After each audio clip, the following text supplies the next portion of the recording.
Bureau chief Islamabad Adeel वड़ाइश ने हमें join कर लिया। अदील, बात फिर आकर रुक जाती है, मौलाना फजलुर रहमान मानते हैं या नहीं मानते, डेफिनेटली ये बहुत ही ज्यादा इंपॉर्टेंट है, लेकिन अगर वो मान भी जाते हैं तो अगेन वही बात जिसका कल आपने अपने प्रोग्राम में भी जिक्र किया था कि वो 4 से 5 लोग पाकिस्तान तहरीक इंसाफ के, जिनको कहा जा रहा है कि वो आज़ाद है, जबकि PTI ये कहती है कि अगर वो जाकर वोट दे देते हैं पार्टी पॉलिसी के खिलाफ तो उनकी रुकनीत खत्म हो जाएगी।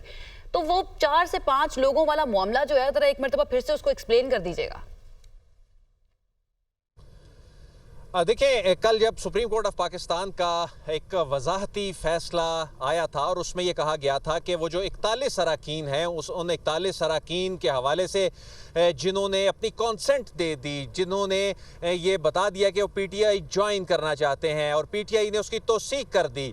इलेक्शन कमीशन ये चाह रहा था कि ये बताया जाए कि चूँकि पार्टी स्ट्रक्चर मौजूद नहीं है तो कैसे एक पार्टी जो है वो रिकग्नाइज कर सकती है इन अफराद को। तो इस हवाले से वो जो 41 लोग थे उनमें से यानी तमाम 41 ने तो अपनी कॉन्सेंट नहीं दी थी, लेकिन ऑलमोस्ट जो मेजॉरिटी ने वो कॉन्सेंट दे दी थी। उसके बाद सुप्रीम कोर्ट ने कहा ये पाकिस्तान तहरीक इंसाफ के हैं। अब बाकी मामला रह गया कि मौलाना साथ अगर मिल भी जाएं, इसके बावजूद 3 वोटों का शॉर्टफॉल जो रहता है, वो 3 वोटों का शॉर्टफॉल कैसे पूरा होगा?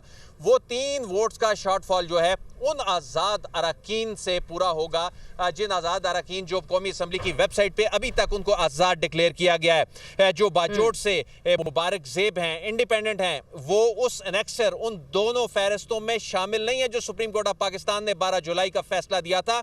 उसमें इसके अलावा मोहम्मद असलम घुमन हैं और मोहम्मद असलम घुमन जो हैं ये भी आज़ाद उम्मीदवार हैं, जिनके जो नामजदगी फॉर्म है उनमें पाकिस्तान तहरीक इंसाफ नहीं लिखा था और सुप्रीम कोर्ट ऑफ पाकिस्तान के उन 41 और 39 जो अरकान हैं यानी 2 फहरिस्तें हैं, उन दोनों में इनका नाम शामिल नहीं है। उस पर इस फैसले का इत्तलाक नहीं होता। उस्मान अली हैं साहिवाल से, ये उस्मान अली ये भी आज़ाद हैं। इसके अलावा ज़हूर हुसैन कुरैशी हैं और औरंगज़ेब खान खिची हैं। ये वो 5 अरकान हैं जिन पे फैसले का इत्तलाक चूंकि सुप्रीम कोर्ट का नहीं होता, और यही वो 5 लोगों में से 3 वोट ऐसे गेम चेंजर वोट हैं जो मौलाना के साथ मिल जाने के बावजूद कौमी असम्बली में दरकार हैं। अब मौलाना फजलुर रहमान के रिहाइशगाह पर अब बड़ी बैठक जो है वो होने जा रही है और इससे कबल अब से कुछ देर पहले उन्होंने अपने पार्टी रहनुमाओं के साथ भी इजलास जो है वो चेयर किया। अब से कुछ देर पहले पार्लियामेंट हाउस में तमाम हुकूमती इत्तेहादी जमातों के जो पार्लिमानी इजलास हैं उनकी क़ियादत के, उनकी जो पार्लिमानी लीडरशिप है उनके साथ वो हो चुके, उनमें ये चीज़ें तय पा गई। लेकिन चूँकि ड्राफ्ट फाइनलाइज जो है वो करके मौलाना के साथ शेयर करना था तो हुकूमती वक्त, जैसा कि ज़फ़र हाशमी बता भी रहे थे, वो वहाँ पहुँच गया और अब उनके साथ ये शेयरिंग जो है वो की जा रही है। लेकिन हमारी इतला ये है कि सिर्फ आईनी पैकेज का ही नहीं है। मौलाना के मुतालबात जो फ्लोर ऑफ द हाउस पे वो बात सामने रखते हैं कि ये आईनी पैकेज में फ़लाँ चीज़ कर दें, फ़लाँ चीज़ को निकाल दें। मामलात पावर शेयरिंग फार्मूले के हवाले से भी हैं, वो अपना बड़ा हिस्सा मांग रहे हैं। अगरचे नंबर्स उनके कम हैं, लेकिन इस वक्त वो कम नंबर जो हैं उन्हीं पर ही 2/3 अक्सरियत बन सकती है। तो एक मरतबा फिर हम अपने जो साथी पार्लिमानी रिपोर्टर्स हैं इनसे बात करते हैं। वकार, ये बताइए कि मौलाना तो पावर शेयरिंग में भी हिस्सा मांग रहे हैं, मामला सिर्फ आईनी अदालत का नहीं, मामला जो है वो सिर्फ 3 साल की एक्सटेंशन का नहीं। लेकिन अब हुकूमत का कॉन्फिडेंस, आप भी अभी पार्लियामेंट के अंदर मौजूद थे, पार्लियामान के अंदर जो हुकूमती इत्तेहादी जमातें हैं वो बड़ी कॉन्फिडेंट नज़र आ रही थी। अब उनका कुछ कॉन्फिडेंस नज़र आ रहा था, लगता है बज़ाहिर कोई बात बनने जा रही है। जी बिल्कुल अदील साहब, इसमें जो मौलाना के मुतालबात थे वो गुज़श्ता शब भी मान लिए गए थे, लेकिन अब जो मौलाना जिस तरह की यकीन दहानी चाह रहे थे उस हवाले से अभी ख़बरें आ रही है कि उनको यकीन दहानी करवाई गई है। और इस वक्त जो डिप्टी प्राइम मिनिस्टर हैं इसहाक डार और इसके अलावा आज़म नज़ीर तारड़ जो इस वक्त मौलाना फजलुर रहमान के घर पहुँचे हैं और मुलाकात शुरू हुई है, उससे हो सकता है कि कोई ब्रेक थ्रू निकले। लेकिन आपको पता है कि ये इसके बाद एक मरहला और है, मरहला वो है कि जो 3-4 का जो शॉर्टफॉल है, सेनेट में 1 का शॉर्टफॉल है, वो कैसे पूरा होगा। क्योंकि अब से कुछ देर कबल जो है वो अख्तर मेंगल कल जो दुबई में है उनसे हमारी बात हुई तो उनकी जानिब से कैटेगोरिकली कहा गया कि जो नसीमा एहसान है वो वोट नहीं करेंगे, यानी जैसे पार्टी की हिदायत थी। तो हमने उनसे पूछा कि क्या वो आपके साथ इंटैक्ट भी है, कोई राब्ते टूटे तो नहीं है, तो उनकी जानिब से कहा गया कि नहीं, बल्कि उनकी जानिब से एक और बात की गई है। उन्होंने कहा कि ये कॉन्स्टिट्यूशनल अमेंडमेंट में सारी जमातें अपनी अपनी चीज़ें मांग रही है। आप ये कह रहे हैं कि चेयरमैन सेनेट का चूंकि वोट जो है वो कास्ट होने की कंडीशन जरा डिफरेंट है, जहां पर टाई हो जाए तो मौलाना साथ मिलने के बावजूद ये एक रूल्स और प्रोसीजर की एक बड़ी रुकावट आ गई है। तो ये मौलाना के 5 लोग अगर मिल भी जाएं तो 64 के नंबर पे आके चेयरमैन सेनेट का वोट चूंकि काउंट नहीं होता तो एक वोट का दर्द सर अभी बाकी है, आप ये कह रहे हैं? जी बिल्कुल, मौलाना के बगैर जो हुकूमत की स्ट्रेंथ है वो 59 की है। मौलाना के 5 अरकान मिलते हैं तो वो 64 हो जाएगी, लेकिन वो 64 में जो चेयरमैन सेनेट है, जो सेनेट के रूल 240 है उसके मुताबिक वो तब भी वोट कर सकते हैं जब वो टाई होगा। यहाँ पे तो टाई वाला कोई क्वेश्चन ही नहीं है, क्योंकि अपोजिशन इस वोटिंग में पार्टिसिपेट नहीं कर रही।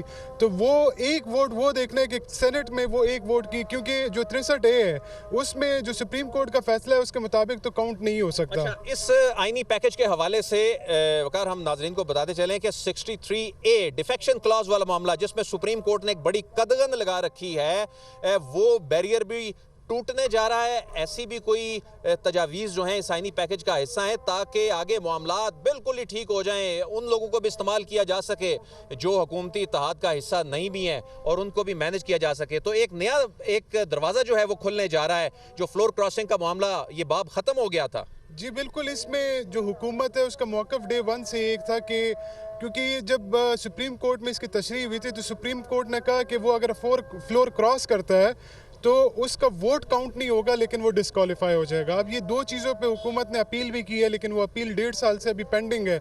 लेकिन इसमें जो इम्पॉर्टेंट चीज़ है कि वो अमेंडमेंट लाने के लिए भी आपको पहले यानी जो 63A की मौजूदा जो, क्योंकि हम कानूनदान नहीं है, लेकिन जो चीज़ें हम रिपोर्ट में पढ़ते हैं, जो देखते हैं उसके मुताबिक कि पहले वो जो 63A में जो कदगन है उसको कैसे अबूर किया जाए। क्योंकि अगर फ्लोर क्रॉसिंग के लिए देखें, जो PTI है उसने एक पूरी स्ट्रेटजी बनाई है। लेट सपोज सेनेट का जो सारी नजरें हैं वो इस वक्त सेनेट में, क्योंकि सेनेट में कोई एक इंडिपेंडेंट खातून है वो जो नसीमा एहसान के मुतालिक वो इनकार कर चुकी हैं। अच्छा, PTI के पास नंबर तो नहीं है पूरे, लेकिन आप समझते हैं कि अंदर का माहौल, इनकी स्ट्रेटजी क्या है? शोर मचेगा, रेजिस्टेंस आएगी, नंबर तो पूरे नहीं है, लेकिन आसानी से तरमीम होने देंगे? देखिए, PTI की स्ट्रेटजी बड़ी सिंपल है। उन्होंने जो कौमी असम्बली में जो 10 गिरफ्तार अरकान प्रोडक्शन ऑर्डर्स पे वो ऐवान में होंगे। इसके अलावा जो उनकी फ्रंट रो है जिसमें बैरिस्टर गौहर है, उमर अयूब है, असद कैसर है, अली मोहम्मद ख़ान हो सकते हैं, वो अरकान जो है वहाँ पर मौजूद होंगे। लेकिन चूँकि अब ये रूल्स पे है और हो सकता है कि उनको स्पीकर माइक भी ना दे और डायरेक्ट वोटिंग की तरफ जाएँ। इसी तरह सेनेट में शिबली फराज होंगे, अली ज़फ़र होंगे, हामिद खान मुतवक्के हैं, ओन अब्बास बप्पी जो है वो सेनेट में होंगे और वो ये तमाम तर जो वोटिंग का अमल है उसकी मॉनिटरिंग करेंगे। लेकिन उसके अलावा जो बाकी सेनेटर्स हैं उनसे वो जो एफिडेविट लिया गया वो तो एक अलग चीज़ है, लेकिन उनको कैटेगोरिकली और स्ट्रिक्टली मना किया गया है कि वो पार्लियामेंट की हुदूद में जो है वो दाखिल ठीक है।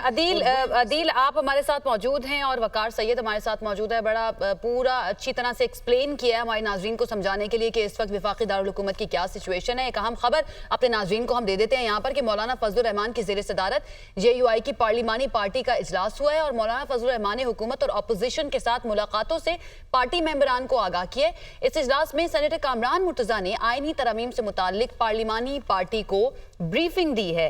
पार्लिमानी पार्टी का इजलास JUI फे का सबसे इंपॉर्टेंट इजलास हम इसको इसलिए कह सकते हैं क्योंकि मौलाना के जो 8 अरकान कौमी असम्बली हैं उनकी इंपॉर्टेंस बहुत ज्यादा है इस वक्त हुकूमत के लिए, और जो उनके 4 सेनेटर्स हैं उनकी इंपॉर्टेंस भी बहुत ज्यादा बढ़ चुकी है। लेकिन अदील हमें जो है इस वक्त बता रहे थे कि सिर्फ ये नंबर गेम का मामला नहीं है, सिर्फ ये अदालती पैकेज का मामला नहीं है, बल्कि पावर शेयरिंग जो है वो भी इस सारी जो बातचीत है, मुशावरत है, उसका हिस्सा हो सकती है।